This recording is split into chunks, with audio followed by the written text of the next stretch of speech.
On December the 8th, I went, that was the day after Pearl Harbor, I went to the post office, the federal building in Topeka, Kansas, just a block from my father's business.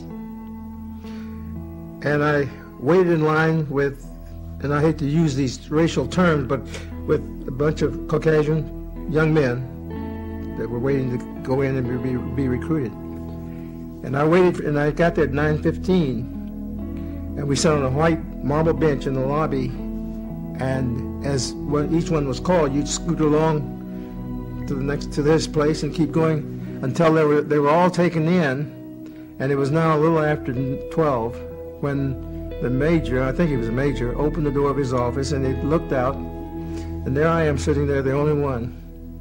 And he asked me, and this is what I have on my documentation, he asked me, he says, "What do you want?" And I jumped up. I was skinny then, skinnier. I jumped up and went up to him, and I said, "Sir, I know what happened yesterday, December the 7th, which was Sunday. Our country went to war, and I've come to offer my services." He looked at me and he told me that the Army doesn't have a quota for niggers. I'll never forget. And after 2 or 3 days or a week, we decided we would go over to the officers club at Camp McKay, Mississippi, and we were greeted. We thought we were being greeted by an officer, who apparently was the club officer, came out with his hands raised, and we thought he was cheering us on, come on aboard, you know.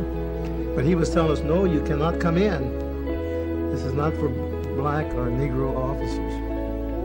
And we had, I'm going to digress a bit, we had a chaplain or priest in his habit that worked every day with us when we were setting up camp there in Belgium.